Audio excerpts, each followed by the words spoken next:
What up, Dokkanners? Welcome back to Tsunami for another video on Dragon Ball Z Dokkan Battle. Did you guys know that we actually have something exciting in this campaign? I didn't do a video on this campaign. I don't think too many people did, just because the campaign is kind of a snooze fest. There's not much going on, but that's okay, right? Because we just came off of two massive celebrations. So there was only one direction that we could go, and that was going to be down. So it's fine. We kind of knew this was coming. This is not only good for players to just recover from all the stones that they spent, but it's also good, I think, for Dokkan because, you know, if they keep trying to one-up the previous celebration, which typically you should, but for a game like Dokkan, who's been around for 6 years, there's bound to be peaks and valleys. It would be unrealistic to expect an even better celebration each and every subsequent celebration. It just doesn't work that way. So I feel like they know that this is kind of an L celebration, so they just went with it. But they did give us one nice thing. So I'm going to do the breakdown video for the campaign right now, simply by pointing out when something exciting pops up on screen. So let's begin.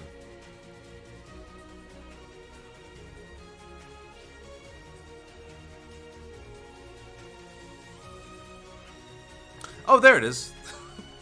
Cooler. That's it. This is the only hype thing about this entire celebration. Sure, you got new Dokkan Clash, okay, Pilaf scam, other stuff, yada yada yada. But like the one that actually matters to everybody is the Cooler. Because Cooler is the next unit to get the 120 mono lead EZA treatment. And it has been a long time coming. I can't remember the last time we got an EZA for the mono leads. How long has it been? 3-4 months? Something like that? Maybe I'm blowing this out of proportion. Let me know in the comments when our last global mono lead EZA was. I simply don't remember. But yeah, Physical Cooler is getting an EZA that's going to be dropping in 3 days.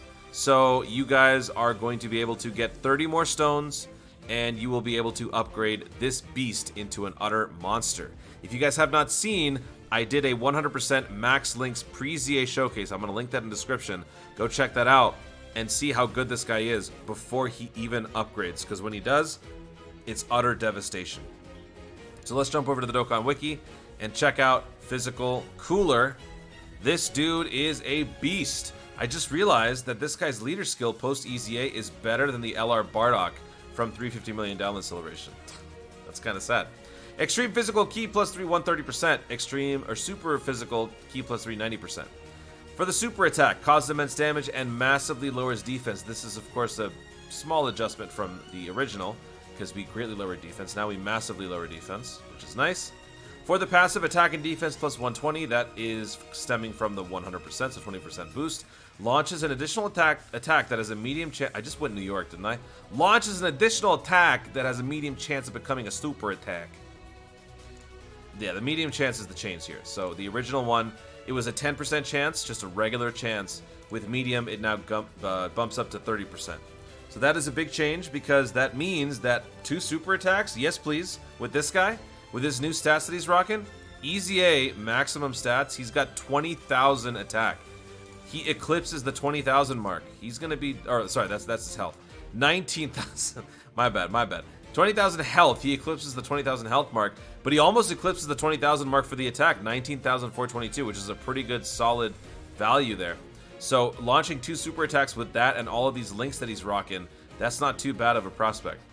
Plus an additional attack and defense plus 8% with each attack performed up to 80%. So this is where it deviates because we don't have this on the original passive. But here we are basically going to be getting 16% stats every single turn. The reason why I say that is because it says with each attack performed. So whether or not you're launching a super attack, your very first attack is still an attack. And then you have a guaranteed additional attack that is also going to launch. Meaning, whatever they end up being, if they're supers or otherwise, you're going to be stacking 16% every single turn. So in 5 turns, you're good to go. Or less, depending on if you have a sizable additional in your skill set, which you will have at least 5 of. So that is how the guy is built. Strongest clan in space, thirst for conquest, big bad bosses, shocking speed, universe most malevolent, metamorphosis, and fierce battle. Go check out my showcase. He's really, really good, and he's not even easy in that showcase. From like 4 months ago. He's still good. Now let's take a look at the EZA event. As you can see, it's a brand new event. Only this unit has ever been a part of it. And the weakness is Super Saiyans. Go figure. Super Saiyans is a very nice category with free-to-play and pay-to-play options, so you're going to have a ton of team-building opportunities, which I will go over further on. Let's just go through this really quick first. So we got the physical cooler. Obviously that means the natural weakness is int. Don't bring int because you're probably going to get in trouble. Maybe you won't though, depending on who you bring, like the LR Namek Goku, he's going to be fine. But still, you generally shouldn't bring type disadvantage. And over the course of the fight, he gains an immunity to extreme as well as int. I'm not going to say immunity, that's a little too far. He gains a significant damage reduction. So don't bring bad guys, don't bring purple guys, and don't bring green guys or yellow, orange guys. So you've got tech, int, and physical damage reduction of 80% by stage 20, and extreme units. So that leaves you with AGL and STR units to be able to deal significant damage and also tank. Now, don't let this deter you from bringing units to do damage that are tech or physical. Int you should generally stay away from, like I said, but again, there are a couple exceptions. But you can bring anybody you want, they just won't do a lot of damage.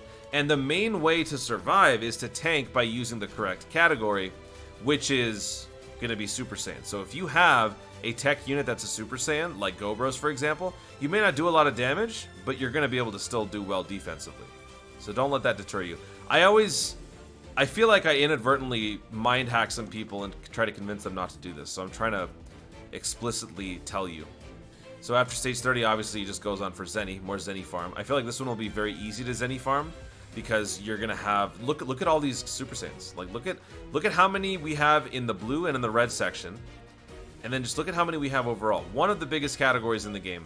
So I feel like there's gonna be a lot more of you who are gonna be able to go above and beyond around 30 and earn yourselves a good chunk of Zenny. There you go, little pro tip for you guys to get more Zenny. Do this EZA a lot. But as you can see, a lot of leads, a lot of units. Let's jump over to the game and show you some of the teams that I have put together for this event. So we'll start with the summonable ones. We've got a Kamehameha team. All you got to do is when you're checking out your units, you go to character list. Hang on, let's start from scratch. So from the very start of the menu, you're going to go to team, go to character list, and now we want to pick up the Super Saiyan category. And when we look at the Super Saiyan category, we immediately see that Super Saiyan 2 Gohan, this guy's going to be here, and he's a Kamehameha lead.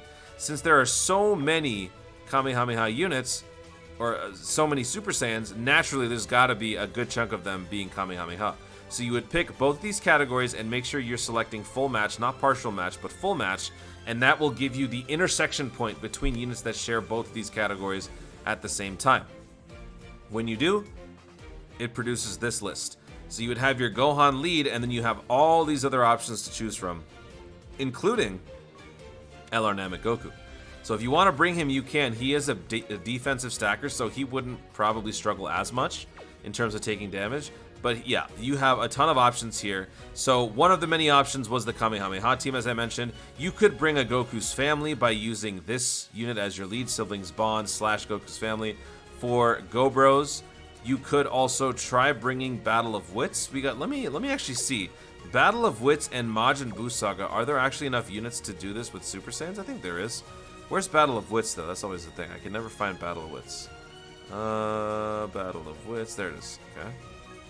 So these are all the options that we have here. Actually, we do want to find the cross section because we don't want to be bringing non-Super Saiyans. Wait, did I mess up?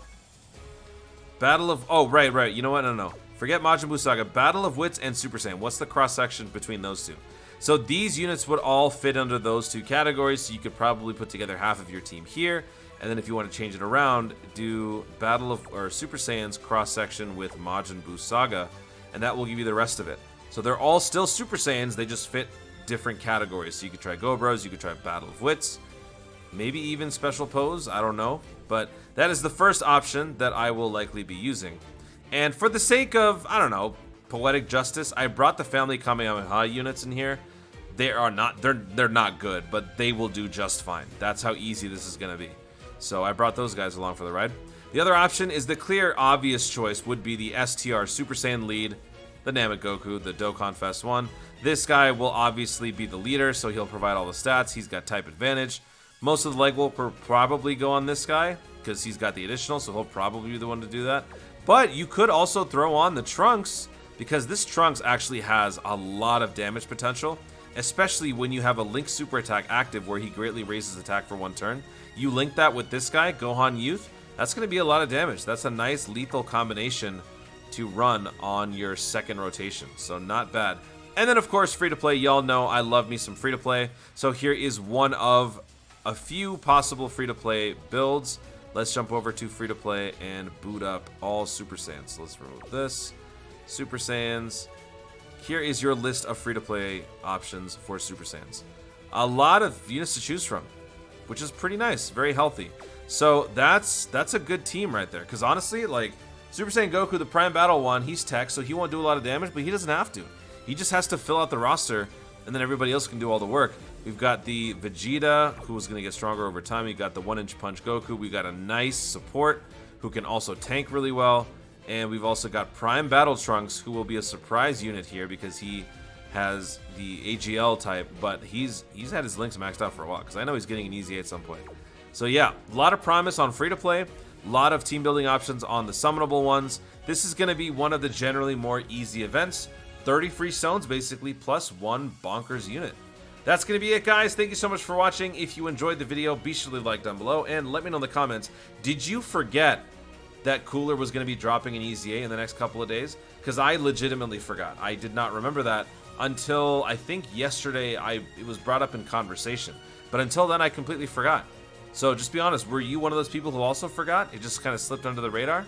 Or did you know and you just didn't really care? Let me know your thoughts in the comments down below. And also let me know, do you think that this EZA is good or not for it? Also be sure to subscribe for more dope content in the future, and click the notification bell so that you let YouTube know you want to see more of my stuff. Do it! Thanks again, stay tuned, and always remember to Dokkan responsibly.